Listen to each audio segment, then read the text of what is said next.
Sociedad Fomento Educacional y Biblioteca Popular Domingo Faustino Sarmiento tiene el agrado de presentar su programa La Biblioteca en la Tele.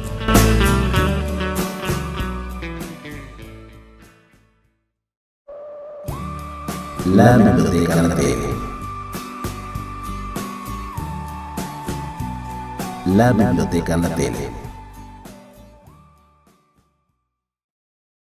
Hola, ¿cómo están ustedes? ¿Cómo está La Paz y San Gustavo? Bienvenido a otra nueva edición de La Biblioteca en la Tele.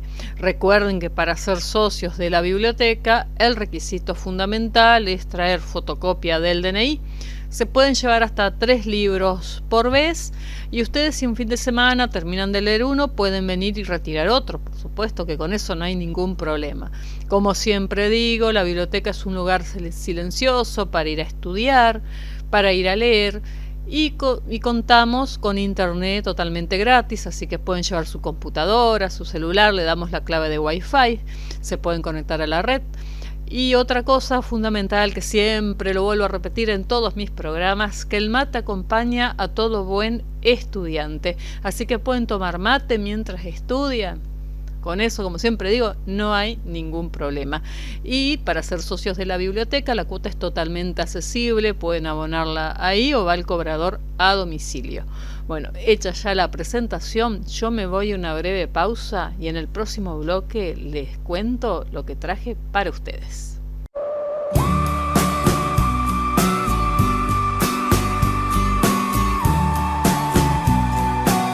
Bueno, después de esta breve pausa, hoy estoy acá, en otra parte de acá de Canal 5, y hoy que tengo a 2 cámaras. Hoy le dije, Sebastián, voy a hacer el programa a 2 cámaras, porque lo que traje, voy a hablar de lo que es Egipto. Hoy La Paz y San Gustavo le voy a hablar para usted en mi programa La Biblioteca en la Tele de el antiguo Egipto. Pero para eso, como siempre digo, bueno, me voy a poner mis lentes para poder leer bien. Lo voy a dejar acá, junto acá, que no se ve mi copa de agua. A ver. Y traje para presentarles 2 libros de Wilbur Smith. Acá me voy a esta cámara de acá. Estoy a 2 cámaras. Ahí. Este, que se llama Río Sagrado, que trata una historia basada en el antiguo Egipto. Este que está acá, y se los voy a leer de qué se trata. Una novela plena de drama, misterio y violencia ambientada en un pasado remoto donde la historia se confunde con la leyenda. En la ciudad de Tebas, durante el festival de Osiris, la gente se reúne para rendir homenaje a su rey Taita, astuto esclavo, ve en él tan solo un símbolo de la decadencia del reino. Lostris, joven bella y noble, está destinada a desposar al faraón. Tanus, apuesto oficial, ha jurado vengar la muerte de su padre y llevarse a Lotris como botín. Los 3 comparten un sueño: restaurar la majestad del faraón de faraones a orilla del resplandeciente Nilo. Una civilización gloriosa, una travesía épica, batallas heroicas y un amor perdurable. Esta historia, que la vuelvo a mostrar acá, basada en el antiguo Egipto, de Wilbur Smith, disponible, por supuesto, lo vuelvo a mostrar de nuevo, en la Biblioteca Popular. Aparte, ustedes ven Es un libro bastante, como siempre digo, un libro gordo, voy a decirlo así, pero es de muy fácil lectura, muy accesible, Udor Smith. Y este otro, que es el 7º papiro también de la saga egipcia, que vendría a ser, a ver, está mi cámara, acá está, que vendría a ser como una continuidad también, porque en este libro acá del río sagrado habla de un 7º papiro, que es acá, el 7º papiro, que, mire, se los voy a leer al argumento. 4000 años después de la muerte del faraón, sigue sin hallarse su tumba en la que fue enterrado un tesoro de incalculable valor para llegar hasta ese desconocido lugar y devolver al pueblo egipcio su patrimonio histórico. Duray al-Sim y su esposa Roshan intentan descifrar el 7º papiro. Sin embargo, antes deberán enfrentar a enemigos motivados únicamente por el egoísmo y la ambición desmedida. Así que estos dos libros de aventuras basadas en el antiguo Egipto disponibles en la biblioteca, recomendado también mucho el 7º papiro, también ahí se los estoy mostrando, así que los tengo disponibles ahí. Voy a dejar acá, más acá, ahí está. Y ahora sí, para ustedes, porque como siempre cuando yo hago un programa que presento libros, a mí me gusta, como siempre les digo, ir al contexto histórico. Yo traje para compartir con ustedes el antiguo Egipto, todo lo que tiene que ver con el antiguo Egipto, hablar de los faraones, hablar de cómo estaba la sociedad y la importancia de algo del río Nilo. Y miren este libro, que es un libro que yo llevaba en el secundario de historia, de primero. Siempre digo que los libros viejitos así tienen muchas cosas, muchos datos, ahí lo tienen. Y voy a ir, porque esto lo tengo señalizado con un clip, acá para hablar del antiguo Egipto. Permítanme, acá tengo todo con clip y acá llegué. Dejar el clip acá. Miren lo que es este mapa. Ahí se los estoy mostrando acá en cámara. El mapa de Egipto, y acá pueden ver el río Nilo. La importancia que tuvo este río, que tiene este río en el antiguo Egipto. Ahí están viendo, miren lo que es Egipto, el Alto Egipto, el Bajo Egipto. Ahí se los estoy mostrando. Les voy a leer acá algo de la importancia, o sea, del río Nilo, sobre todo, que les quiero hablar. Ahí les estoy mostrando el mapa, mientras les voy a leer.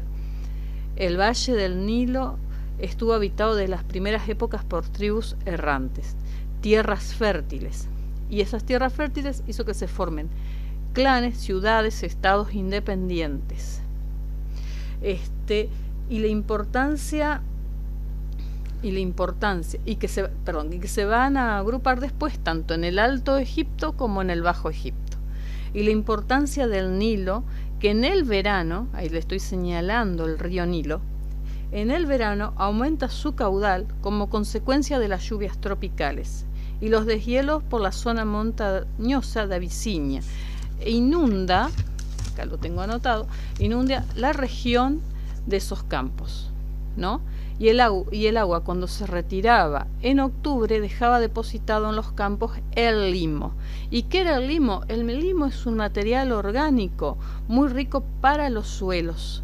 El río lo arrastraba de su nacimiento. Entonces, al depositar esto, sirvió mucho para el tema de la cosecha. Eso fue la importancia del río Nilo. Y para retener el agua del río, después de la crecida anual, los egipcios construyeron diques y abrieron canales. El Nilo también una principal vía de comunicación entre las localidades, donde se encontraban en sus orillas. Y las primeras embarcaciones hechas con tallos de papiro atados, y después los barcos a vela. A ver, acá sí tengo una embarcación, acá lo están viendo, me voy a acercar más a la cámara. Acá están viendo una embarcación usada para la navegación y el comercio, según la pintura mural realizada en una tumba egipcia. Miren lo que era esta embarcación. Ahí se las estoy mostrando. ¿Vieron la importancia que tenía esto.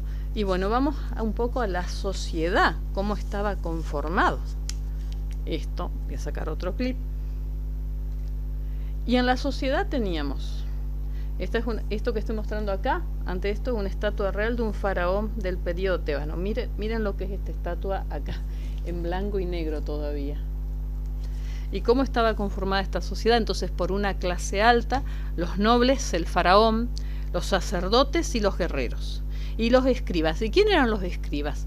Los encargados de llevar la contabilidad del imperio y también de controlar los impuestos. Y una clase popular, que primero teníamos los comerciantes, los agricultores, después los artesanos, los campesinos y los esclavos, que la mayoría de algunos eran prisioneros de guerra o deudores. Y en cuanto a la familia egipcia, vamos a otra pintura, acá otro dibujo. Vamos a mostrar. La familia egipcia era monogámica y el divorcio fue raro. Y el faraón podía tener varias esposas, pero se consideraba a su hermana como su mujer, legítima para que no se mezcle la sangre. Si ustedes pueden ver, siempre en los egipcios se casaban entre hermanos, entre parientes, para no mezclar la sangre. Yo tengo entendido que Cleopatra era casada justamente con un hermano, o mismo que Tutankamón, que después voy a hablar de ese faraón. Él se casaban entre familiares para no mezclar la sangre, era una costumbre, o sea, en el antiguo Egipto. Y en cuanto a la moda, los hombres como las mujeres usaban pelucas y se adornaban con joyas. Y era común el uso de perfumes y cosméticos. Eso era muy común. Y lo mismo, a ver, como les voy a mostrar acá después, en una pintura acá en Nefertiti. Después, acá la tienen a Nefertiti, la esposa del faraón Amenofis IV, gran reformador religioso que puso el monoteísmo solar como la adoración de Antón y el disco solar. Cambió su nombre por el de Akenatón, que significa el que sirve a Atón. Disolvió el sacerdocio de Amón y abandonó Tebas para levantar una nueva ciudad, Akenatón. Este monoteísmo solo se practicó durante su reinado, pues a su muerte los sacerdotes de Amón recuperaron su influencia. Miren acá Nefertiti, esta faraona que influyó bastante. Acá, a ver, les voy a mostrar. Y acá, y como decíamos, bueno, en la religión, acá tengo otro clip, voy sacando de a poco. Acá.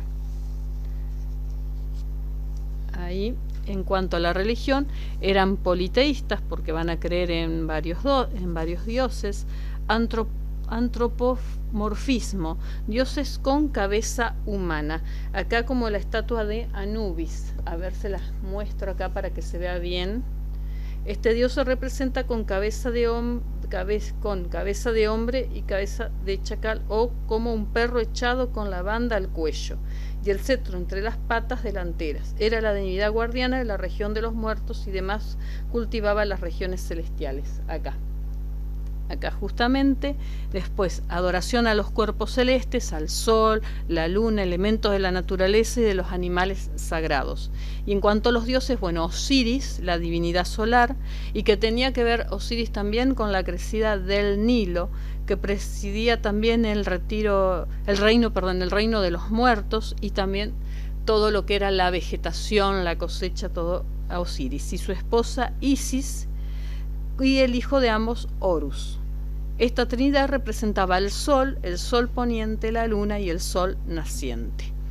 Ahí pueden ver, y algo que tienen bastante, ahí que voy a hablar ahora de cómo de embalsamar, digamos, de embalsamar, o sea, las momias sobre todo, siempre acá en Egipto, como los egipcios creían que el Ka volvía a reencarnarse en los cuerpos y se preocupaban por conservar la forma y características del cuerpo embalsamándolo. Esto, acá les voy a mostrar una momia, ahí, y los vasos, 4 vasos canopes, los vasos canopes que contenían, cuando se embalsamaba, contenía como los órganos blandos del difunto, o sea, lo que eran los pulmones, lo que era el estómago, lo que era el hígado, lo que eran los intestinos, contenían justamente eso. Pero ustedes se van a preguntar por qué vasos canopes, por qué se usaban estos vasos canopes. Justamente ¿por qué? Porque, ¿y de dónde salió la palabra canope? Porque proviene de una antigua ciudad en el delta del Nilo donde se veneraba Osiris en forma de vaso. Y ahí se guardaba el hígado, los pulmones, el estómago y el intestino. Y eran fundamentales para asegurar la integridad física del difunto, porque creían que estos órganos eran necesarios para la vida eterna.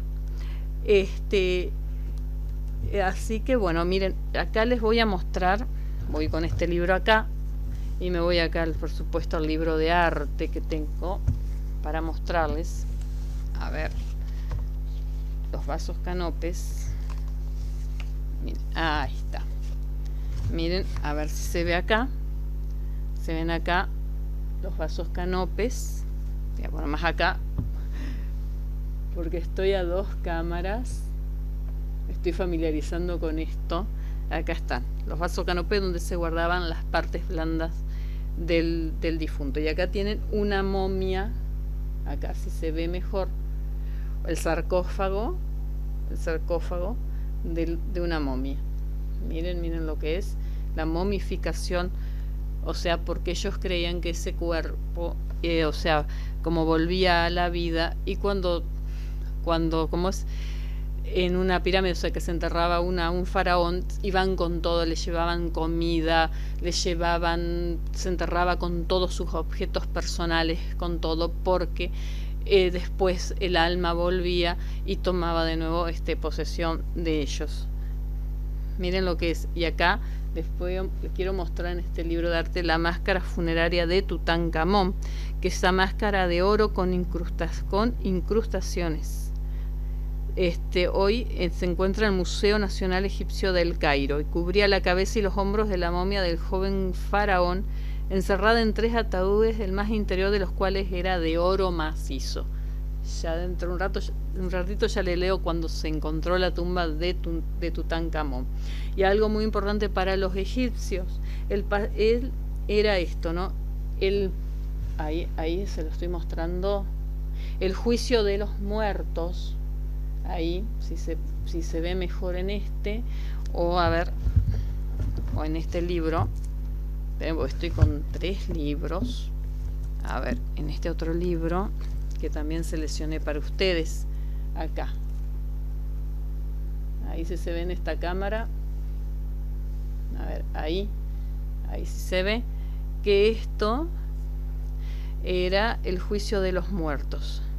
Entonces el difunto, guiados por Anubis, que era el que le mostraba recién, ese dios con cabeza de perro, el muerto llega a su juicio para declararse inocente a diversos pecados.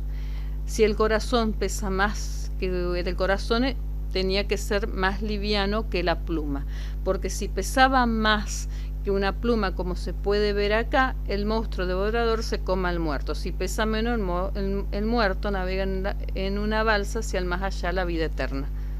Horus con cabeza de halcón, y acá estás, el dios sentado en el trono de Osiris. En esta pintura que ven ahí, era muy importante para los egipcios. Y miren lo que es las pirámides. Miren, se las voy a mostrar. A ver, voy a subir ahí. Ahí está, y se las estoy mostrando.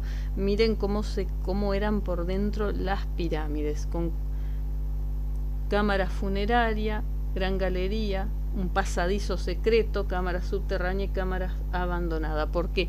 ¿Por qué se hace así? Porque justamente para despistar a los profanadores de tumbas. Miren lo que son las pirámides. Miren lo que son. Miren lo que es la Gran Pirámide. Y se supone que, le voy a leer acá, se supone que para construir esta pirámide trabajaron alrededor de 100.000 hombres durante 20 o 30 años. Hay diversas teorías sobre cómo pudieron subir las piedras que pesaban varias toneladas hasta la cumbre de la pirámide. La mayoría de los investigadores coinciden que se construyó una rampa alrededor de la pirámide y que por ella 2 o más hileras de hombres trasladaban las piedras sobre rodillos. A medida que se colocaban la piedra y su revestimiento, se iba desarmando la rampa. Miren lo que es realmente las pirámides y las 3 pirámides, que es la de Keops, Kefren y Micerino, hechas de piedra caliza, que están siempre orientadas a la constelación de Orión, a las 3 Marías, es donde están orientadas. ¿Ven? Y acá tienen un pasaje de lo que es la momificación, que cómo se hacía esto. Primero se removían del cuerpo del muerto los órganos internos y lo rellenaban con especia y lo cocían. Y esos, ven, y los órganos internos, como siempre dije, los guardaban en los vasos canopes que nombraba recién, y después cubrían el cuerpo con natrón, que eran sales, durante 60 días para secarlo. Y luego de 60 días lavaban el cuerpo, lo untaban con perfumes, con aceite y lo envolvían con tiras de lino. Ahí sí se ve bien, ahí lo voy a enfocar. Ahí no, la verdad que Egipto realmente es mágico. Egipto es mágico.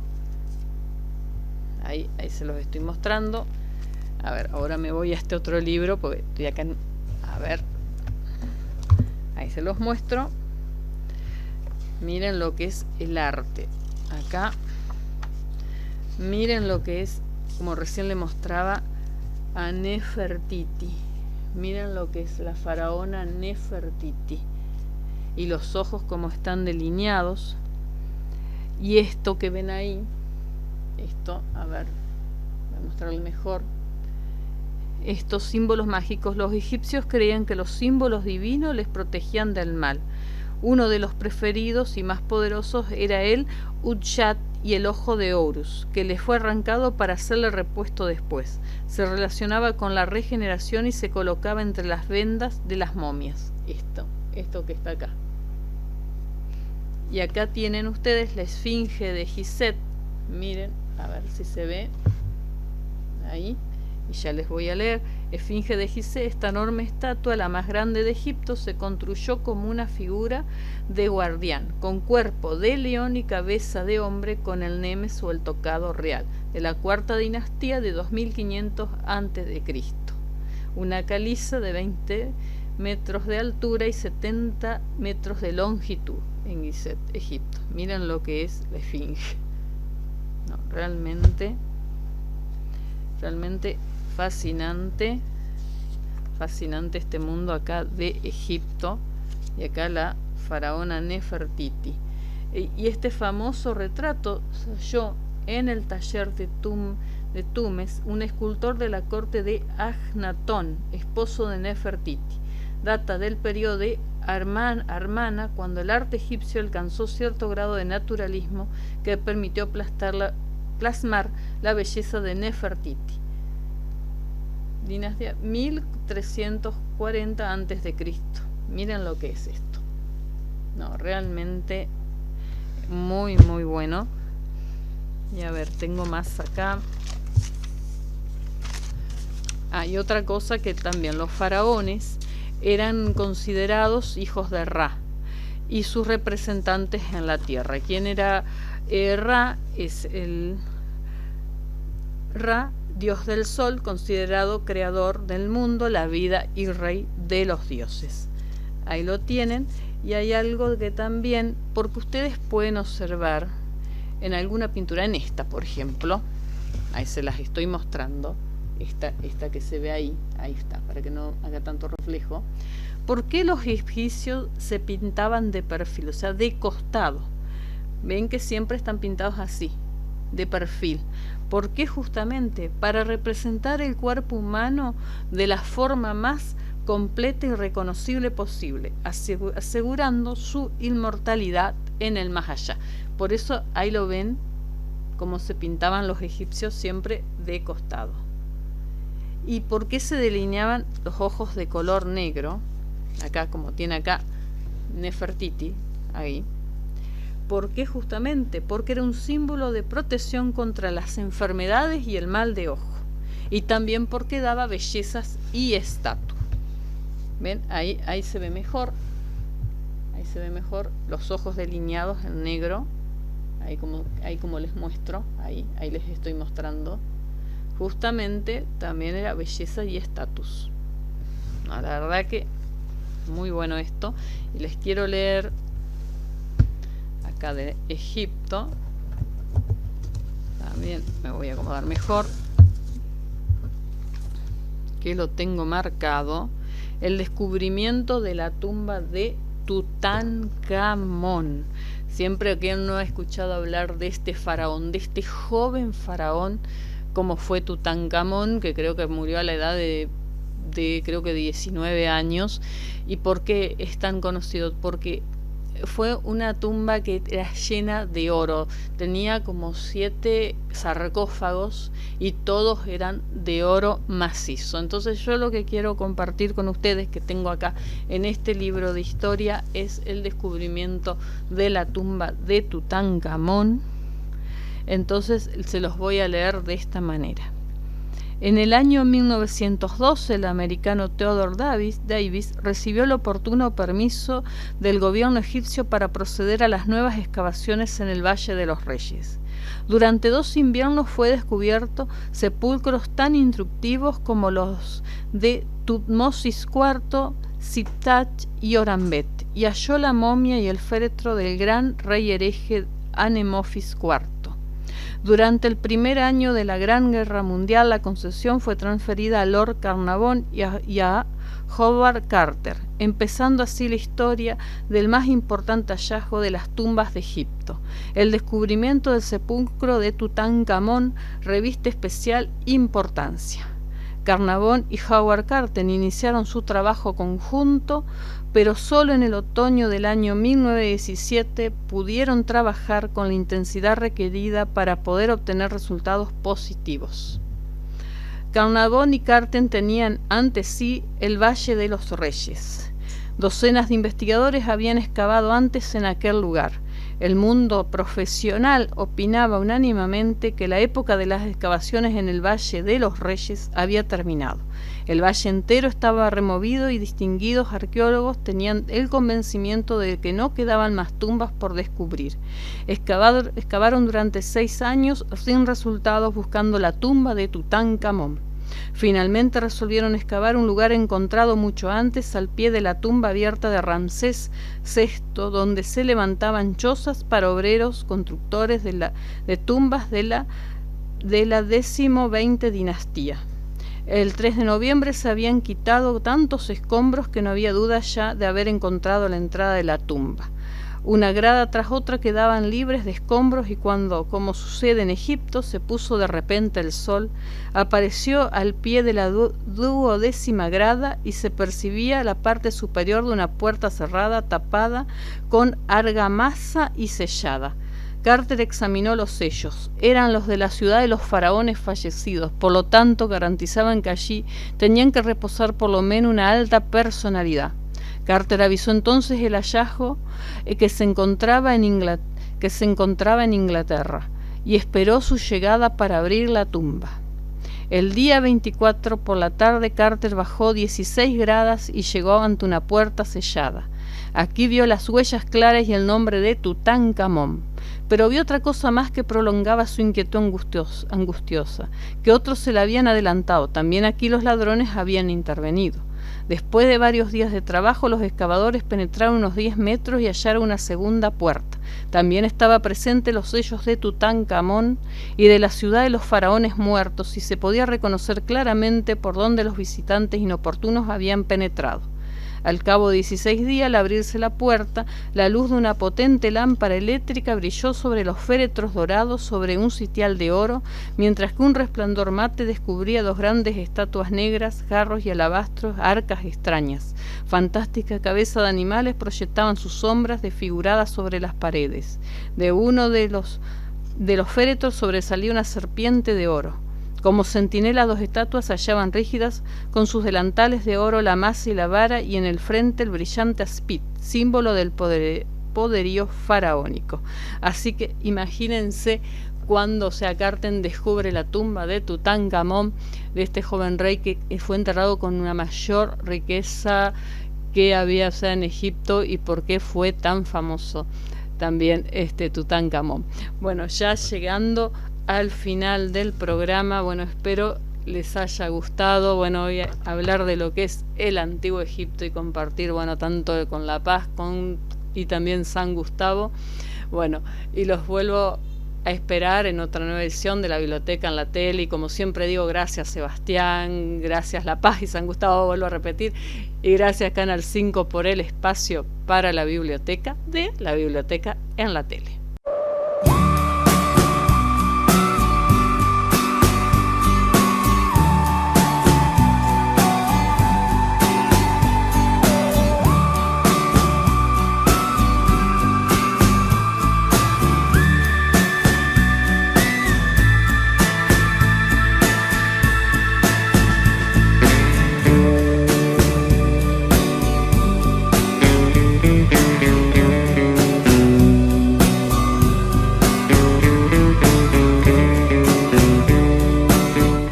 La Sociedad Fomento Educacional y Biblioteca Popular Domingo Faustino Sarmiento presentó su programa La Biblioteca en la Tele.